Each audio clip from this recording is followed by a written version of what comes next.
అస్సలాము అలైకుం రహమతుల్లాహి వబర్కాతు.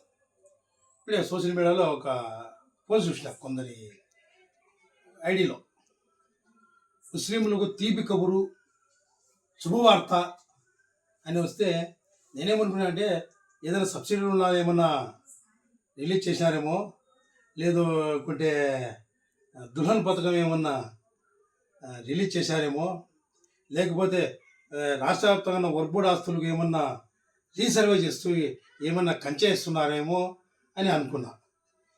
అది ఏంటంటే చెప్పడానికి కూడా, వీడియో పెట్టడానికి కూడా చాలా చిత్రంగా ఉంది.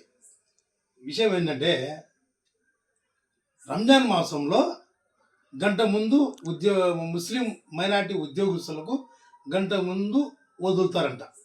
అది ఈ ప్రభుత్వమే కాదు, ఇలా స్వతంత్రం వచ్చినప్పటి నుంచి ప్రభుత్వాలు ముస్లిం ఎంప్లాయీస్ ఎవరైతే ఉద్యోగస్తులు ఉంటారో ఫ్యాక్టరీలో కానీ, ప్రభుత్వ రంగ సంస్థల్లో కానీ, ఇంక్లూడ్ ప్రైవేట్ అంగళ్ళల్లో షాపుల్లో పనిచేసే వాళ్ళకు కూడా గంట ముందు ముస్లిమ్స్ ఉద్యోగస్తులకు పనిచేసే వాళ్ళకు వదులుతారు.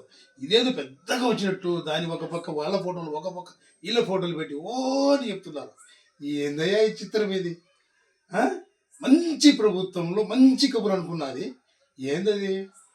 నగొచ్చే కబురు, ఇతరులు నవ్వుకునే కబురు, తీపి కబురు అంట. అది ముస్లిం సామాజిక వర్గాన్ని తీపి కబురు. అది ఎప్పుడు రాంది చట్టం ఏమది, కొత్త చట్టం ఏమన్నా?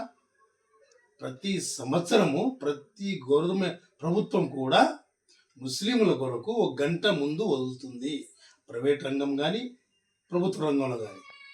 అది విషయం. ఇదేదో కొత్తగా వచ్చేటం కాదు. దాన్ని గొప్పలు చెప్పుకోండి సోషల్ మీడియాలో. అవసరమైతే దుల్హన్ రిలీజ్ చేయమని చెప్పండి, స్కాలర్షిప్ రిలీజ్ చేయమని చెప్పండి, ప్లస్ ఇది సబ్సిడీలు ఉన్నా రిలీజ్ చేయమని చెప్పండి. అది కాదు, ఏదో గంట ముందు అది పెద్ద ఓ అని పెట్టుకుంటారు. అస్సలాము అలైకుం.